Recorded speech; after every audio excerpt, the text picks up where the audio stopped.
I'm not going in there. Hey, look, you can stay up here and get shot in the head or come down here for a quick cuddle. Up to you. I'm going down. Okay, we knew this would be a fucking disaster, but not so much like this. What's interesting about the Uncharted movie is how it fails. If we overlook the baffling casting decision, which we'll get back to in a minute, the film is oddly dull and feels nothing like Uncharted. Not that we needed an Uncharted movie to begin with, but I was expecting something along the lines of a cheap cash grab that at least resembles the Uncharted formula, in a real distasteful way. But that's not what we got. If you take out the names and the plane sequence, you would not know that this is an Uncharted movie. Nothing resembles it, apart from the treasure hunting plot. As for the casting, you gotta ask, did they ever play the fucking game? Tom Holland. Tom fucking Holland. How does a 26-year-old man who sounds like a teenager fit the part of Nathan Drake? Yeah, the original may have been somewhat childish, but he was still a fucking man. Then there's Mark Wahlberg, with the role of Victor Sullivan, who has the exact opposite problem, as he's not old enough. Who the fuck made these casting choices? What, did they just watch a couple of cutscenes, pick two random guys, and say, that sounds good? Well, actually, Wahlberg was originally gonna play Nathan Drake, and that may have been the better option, but I would definitely take issue calling this an Uncharted movie. Still, despite the fact that it's kind of dull, could it still be a good movie? Well, if you overlook the fact that all the other characters are generic as fuck, and so is the plot, then yeah, I guess it's okay. So let's analyze the Uncharted movie and see just how not okay it is. We open with the iconic plane sequence, which is pretty cool, I guess. It's one of the franchise's most famous moments, if not the most famous, and yes, I know it defies all logic, but that's kind of a given.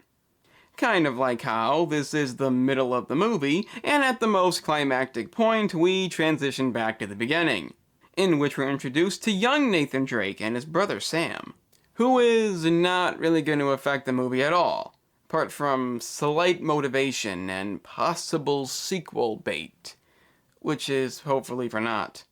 They discuss the treasure of the movie, or as I call it, the plot device, and for some reason they both agree that picking a lock in the museum is a good idea. Let's go. Hey. Hey, you two! Yeah, alarms. Museums tend to have those. I mean, what do they think was gonna happen? We came here first out of respect, Sister B. But this is his third strike. The third strike. And this is what they come up with. Was the previous strike throwing a fucking rock? So they tell Sam to pack his bags, in which he instead decides to escape out the window. Because obviously they didn't have anybody watch him. I mean, why the fuck would they do that? He's just a 3-time museum thief. But he does tell Nate he can't come, and gives him an iconic ring, because he never leaves the ring, meaning he'll have to come back and some bullshit. So we cut ahead about a year, no, wait, just Tom Holland, and we see Nate is now working as a bartender, and he's kind of an asshole. You wanna leave it open or closed? Open probably, it's only Daddy's money. So you just leave him alone with the credit card. Do you recall the previous transaction? Luckily for her, he's beyond that, and instead uses his handy lighter trick to steal her bracelet. Okay, again, I know it's Tom Holland, but the adult version of Nate never did anything like this. I mean, I guess you can say he hasn't even met Sully yet, so the timeline is a bit different from the game, but even apart from this, everybody in the movie is an asshole. Kind of like how Sully shows up, steals the bracelet back, leaves a note saying thou shalt not steal, but in actuality only does this to get Nate to come see him, in which, you guessed it, proceeds to steal. What an asshole. But he doesn't just walk out, because it's exposition time. They talk about the treasure of the movie, which is not important, but what is important is that Sully was friends with Sam, and they were very close to finding the treasure until he disappeared for no reason. But if they find it, they'll probably find Sam, because logic. Sam that I knew disappeared a long time ago. So, nah. You have to find somebody else. What a piece of shit. Doesn't he realize that Sam obviously found the treasure and is patiently waiting there for him? That's why he never called Sully. It makes perfect sense. So, you might be thinking, maybe there's a reason for Nate to temporarily refuse. A plot-related reason. Hey, kid. What took you so long? I had you that time, didn't I? Nah, it's only been about 2 minutes. So, to obtain the treasure of the movie, they'll need 2 cross-shaped keys. Luckily, Sully already has one, and the other will soon be auctioned off, meaning they must steal it. So they have a montage, which is pointless. And he has Sully buy a cat, which is also pointless. What? No, I'm not gonna keep this thing. You're gonna shit all over my floor. But at the auction, we can see things are very similar to Uncharted 4. Not just because of the auction itself, but also the villains, who I'd like to talk about, but they're kinda generic. They're also, believe it or not, rich. And plan on using their incredibly large amount of money to bid on the cross, find the treasure themselves, and get slightly richer. Terribly ingenious, highly imaginative, incredibly inventive. But it would appear Nate's pointless conversation got their attention, and now they're on to him. And yes, the plan is for Nate to shut off the power so Sully can steal the cross, but it would seem that Nate doesn't even know what he's doing. On top of that, the mini-boss shows up. You know, the guys from the game that you have to keep hitting and yank the helmet off and hit some more and possibly shoot in the head because they just never go down. You shouldn't come out to play with the big boys, Wayne, because you're about to get a proper Scottish welcome. I'm sorry? Okay, that was kind of funny. Unfortunately, it's the only funny joke in the movie, so yeah. You shouldn't come out to play with the big boys, Wayne, because you're about to get a proper Scottish welcome. Whoa! I literally have no idea what you're saying. No, you can't do it a second time immediately after. You automatically ruin it that way. Fuck you, movie. What an asshole. So if you recall, in the game, Nate would actually get the power off, Sully would successfully steal the cross, then things would slowly transition into an action set piece, feeling a lot more climactic. Instead, we get a very brief moment of action that primarily favors comedy. Plan now! Well, at least your fat asses can't come out here and get me. Get you? How? And amongst the chaos, Sully grabs the cross and fucking leaves him there because, like I said, everybody in this movie is an asshole. More examples to come. Oh, that was something. They manage to escape anyway after a brief run-in with the movie equivalent of Nadine, and it's off to Barcelona, the next location, in which they have to find a tree, so they acquire the help of Chloe Fraser, the only other game character to appear in the movie and supposed friend of Sully. Sully doesn't have any friends. I should know I'm one of them. That's not true. People love me. So you might be wondering, what the fuck happened to Elena? You know, Nate's wife from the game? Well, it's quite simple. You see, Chloe is not gonna take the place as Nate's love interest in the movie. Instead... You let her take the cross? You let her take the cross? You better get that cross back! she's an asshole too. It's kind of a gimmick around here. But at least we get an action scene that relies on something other than comedy. Could you move any slower? I got a bad ankle, kid. I can't be running around out here. Oh, shit! Move! Out of the way! Move! Or not. Did anybody making this play the fucking game? Oh, that was something. But it turns out they didn't really need to find a tree, they actually need to find an altar at a church. And surprisingly enough, Nate doesn't just tell her automatically, so they team up. Then the movie attempts to develop the villains, but it's so utterly pointless, I'm not even gonna mention it. As is the fact that Chloe knows Nate is Sam's brother, which will again affect nothing. So they head to the church to put the keys in their respective spots. Shit! Wow, the thing in his pocket saved his life. How original.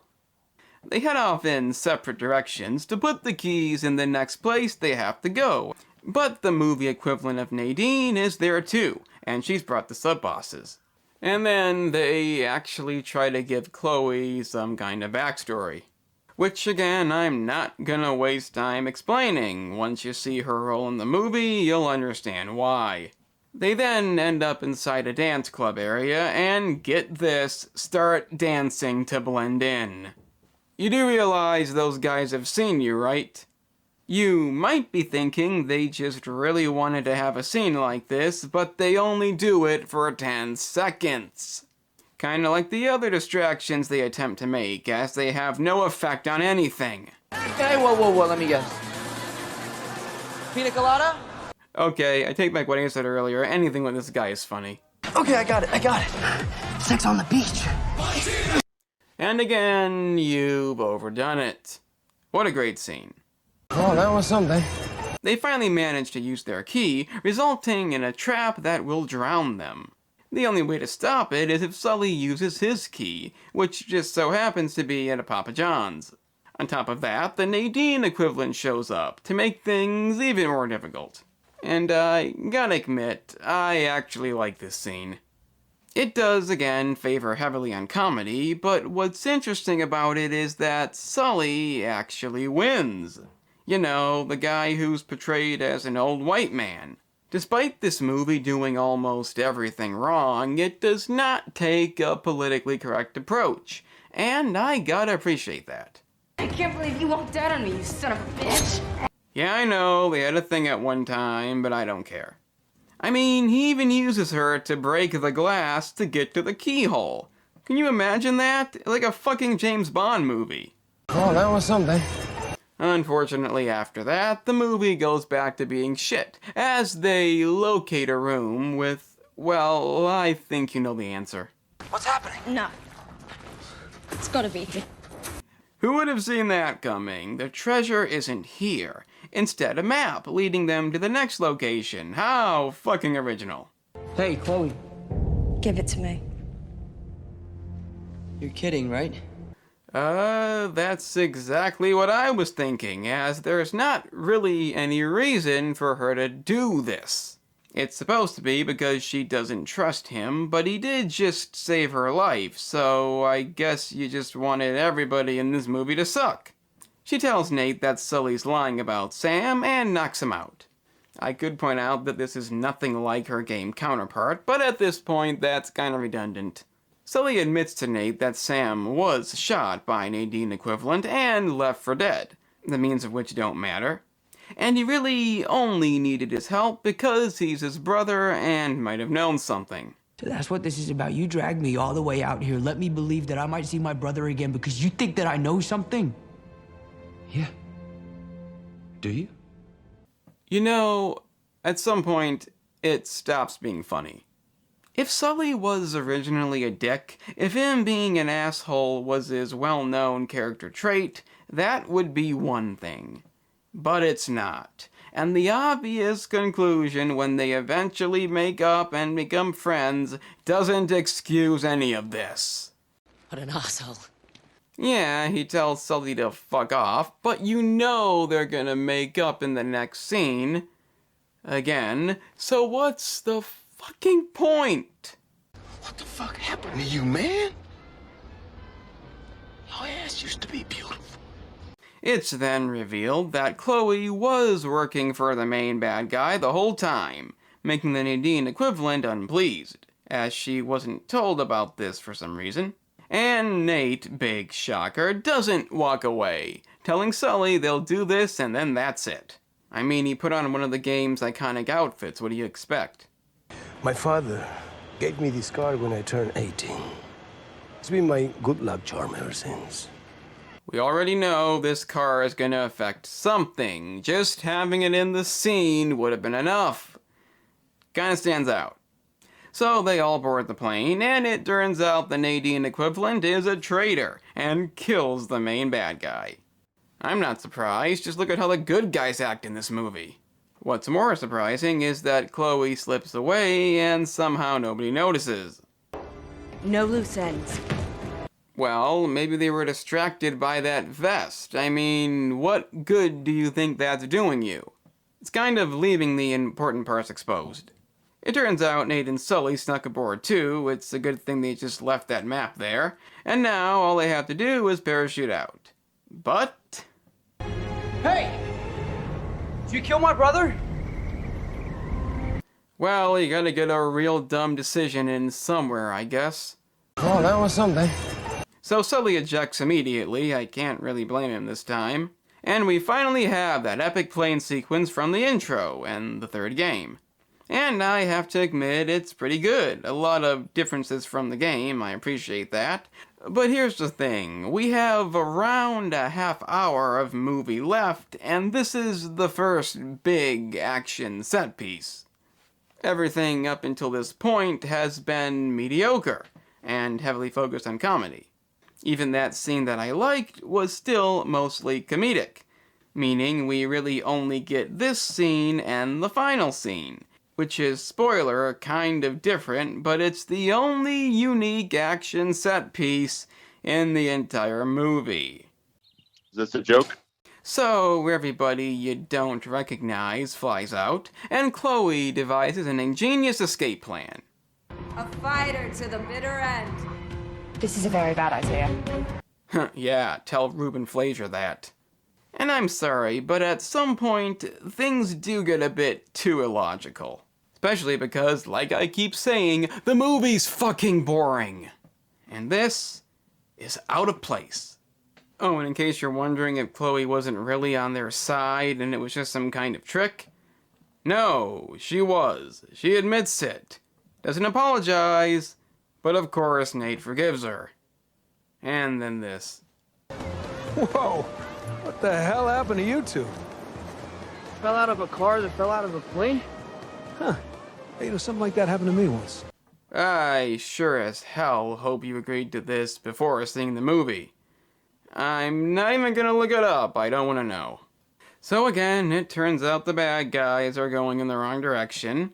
Nate finds out the right direction via a hidden message, and oddly enough comes to the realization that maybe this bitch that keeps lying to you shouldn't be trusted.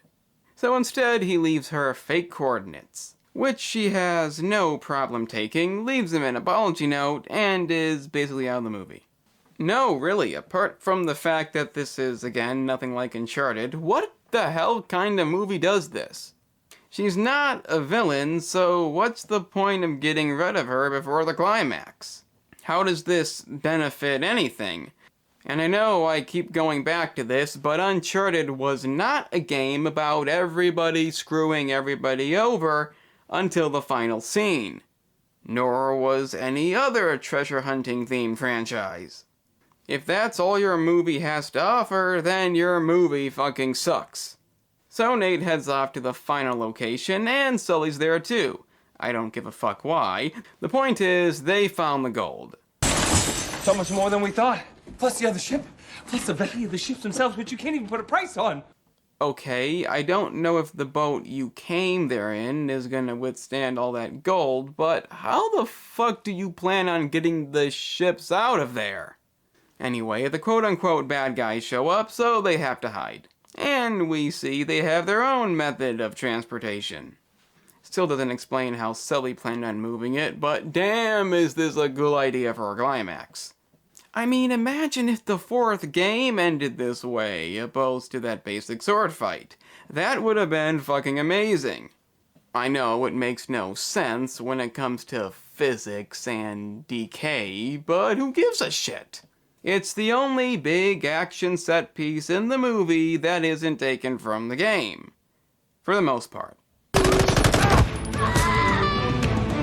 Unfortunately, aside from the fact that the only other female has a gun during the fight scene and nobody else does, it's still not that great. It's definitely the best idea this movie had, but it feels like they're trying to just check the boxes. The action feels very limited, it has more pointless comedy that isn't funny, and the whole thing just doesn't feel memorable. I don't know how to explain it, it just doesn't. And correct me if I'm wrong, but what does the sub-boss think he's doing here? He does realize she's in the ship he's holding, right? No! This is racial stereotype! But it's not over yet, as the Nadine equivalent drops the anchor. So she can get her ass kicked by 2 white men. How the fuck did this get made? Say hi to your brother for me, will you? You first. Okay, that's pretty cool, I guess. But in the end, Sully must sacrifice his bag of gold. Even though in the time he took to make that decision, Nate could have just jumped up anyway, but I guess he couldn't be a dick the whole movie. I mean, screw common sense. Plus, she didn't even die from that, so she'll probably just grab the bag of gold and walk away the victor.